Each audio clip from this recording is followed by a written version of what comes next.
جی اگلے کالر ہمارے ساتھ. السلام علیکم. السلام علیکم جناب. جی وعلیکم السلام. کون میں سا لاہور سے سید واصف علی زیدی بات کر رہا ہوں. میرا وزیر اعظم صاحب سے سوال ہے. جناب وزیر اعظم صاحب السلام علیکم. جی وعلیکم السلام. آپ کا شروع دن سے موقف رہا ہے کہ آپ کرپٹ حکمرانوں اور غلط پریکٹسز سے پیسہ بنانے والے طاقتور لوگوں کو قانون کے کٹہرے اور اس کی گرفت میں لائیں گے. آپ نے بارہا کہا میں کسی بھی صورت میں انہیں NRO نہیں دوں گا. میں مانتا ہوں جناب کہ آپ نے کافی حد تک اپنے اس مشن کے مطابق کام بھی کیا ہے، لیکن جناب آپ پچھلے 5-6 مہینوں سے آپ ہمیں شوگر مافیا کے سامنے بے بس نظر آتے ہیں، اور خاص طور پر اپنے دوست جہانگیر ترین سے نہ صرف آپ نے ملاقات کی بلکہ انہیں NRO بھی دے دیا.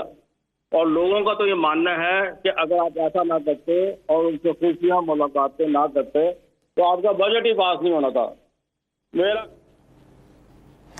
جی یہ بڑی آپ نے اچھی بات کی کہ NRO میں نے ہمیشہ کہا تھا میں نہیں دوں گا. میں پہلے اس کے اوپر واضح ہو جاؤں. پھر سے میں نے شروع میں بات کی تھی، میں پھر سے کرتا ہوں. دیکھیں، ایک ہوتا ہے بڑا ڈاکو، ایک ہوتا ہے چھوٹا چور. چھوٹا چور جو ہوتا ہے نا، وہ لوگ تنگ ہوتے ہیں. کسی کی چیز چوری کر لی، کسی کا موبائل فون چوری کر لیا، کسی غائب ہے، کسی کا موٹر سائیکل چوری کر لیا. لوگ تنگ ہوتے ہیں، لیکن اس سے قوم کبھی تباہ نہیں ہوتی. قوم تباہ ہوتی ہے جب ایک بڑا ڈاکو جو ملک کا سربراہ، وزیر اعلیٰ، وزیر اعظم، جب ہم چوری کرتے ہیں ہم قوم کو تباہ کر دیتے ہیں، مقروض کر دیتے ہیں. اب آپ کو میں صرف ایک مثال دیتا ہوں. شہباز شریف، اس کا جو کیس چل رہا ہے، یہ جو باہر جانے کی کوشش، بھاگنے کی کوشش کر رہا ہے، اس کے اوپر صرف یہ ایک کیس ہے. 7 ارب روپے کا یہ منی لانڈرنگ کا کیس ہے. 700 ارب روپے کا یہ صرف ایک کیس ہے. اس کے علاوہ اور کیسز ہیں ان کے اوپر اتنی کتابیں ہیں کیسز کی. یہ صرف جو پیسہ پاکستان میں لے کے آتے ہیں، جب انہوں ان کی ایک بیوی کو گھر لینا پڑے تو وہ پیسہ آ جاتا ہے. وہ بیٹے نے نتھیا گلی میں یا ڈونگا گلی میں گھر بنانا ہے تو پھر وہ TTO آ جاتی ہے. گاڑی لینی ہو تو باقی ان کا پیسہ باہر پڑا ہوا ہے. تو یہ سوچیں کہ اگر 7 ارب روپیہ صرف ایک، یہ جو ہم نے پکڑا ہے، یہ ٹپ آف دی آئس برگ ہے. جو باقی ان کے پاس، جو شریف اور نواز شریف کے پاس، جو ان کے بیٹے اربوں روپے کے وہاں گھروں میں رہ رہے ہیں، وہ کدھر سے پیسہ آیا؟ وہ یہاں کا پیسہ چوری ہو کے گیا. اب آپ سارے پاکستان کے جیل کے قیدیوں کو اکٹھا کر لیں جنہوں نے چوری کی ہے. میں آپ کو لکھ کے دیتا ہوں کہ جتنے پاکستان میں 70,000 جتنے بھی جو چوری پہ گئے ہوئے ہیں، ان کی سب کی چوری کر دیں وہ بھی 7 ارب روپیہ نہیں بنتا.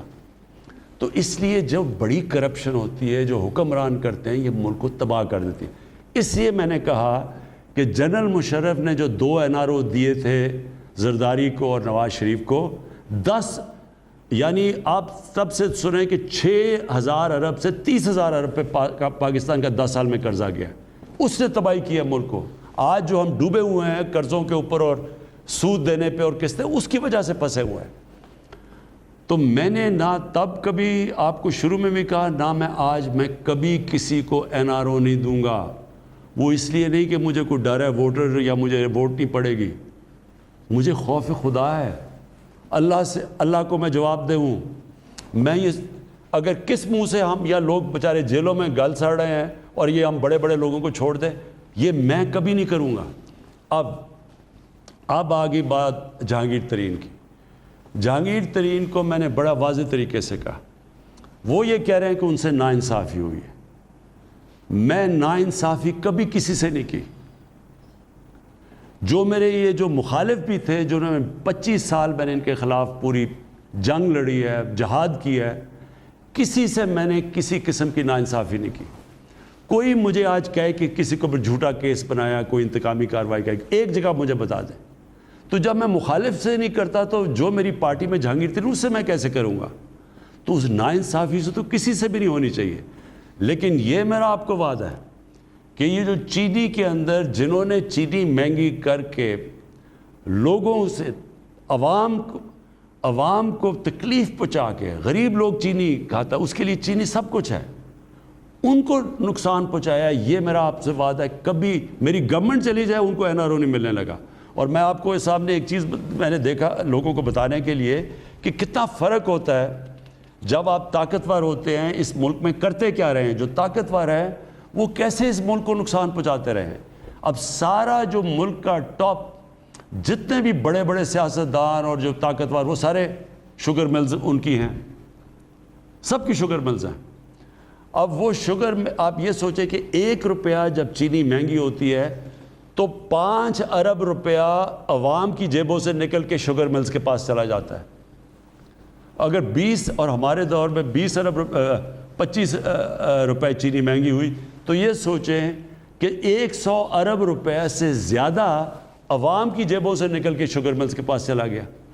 لیکن وہ شوگر ملز جو سارے طاقتور کے پاس ہے، اب یہ ذرا سوچیں کہ انہوں نے آج تک ٹیکس کتنا دیا ہے؟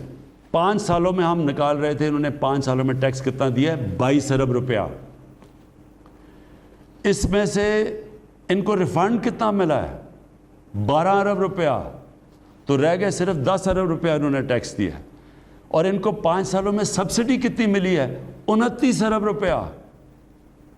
یعنی کہ پاکستان کو یہ جو طاقتور ہیں، یہ کیونکہ یہ طاقتور ہیں، ایوانوں میں بیٹھے رہے ہیں، ان کے شریفوں کی بھی شوگر ملز ہیں اور وہ زرداری کی بھی شوگر ملز ہیں، نہ یہ ٹیکس دیتے ہیں، چینی جب چاہیے مہنگی کر دیتے ہیں، چینی بن جاتی ہے 3 مہینے میں، گنا آ جاتا ہے شوگر مل میں چینی بن گئی، لیکن سارا سال چینی کی قیمت اوپر جاتی رہتی ہے۔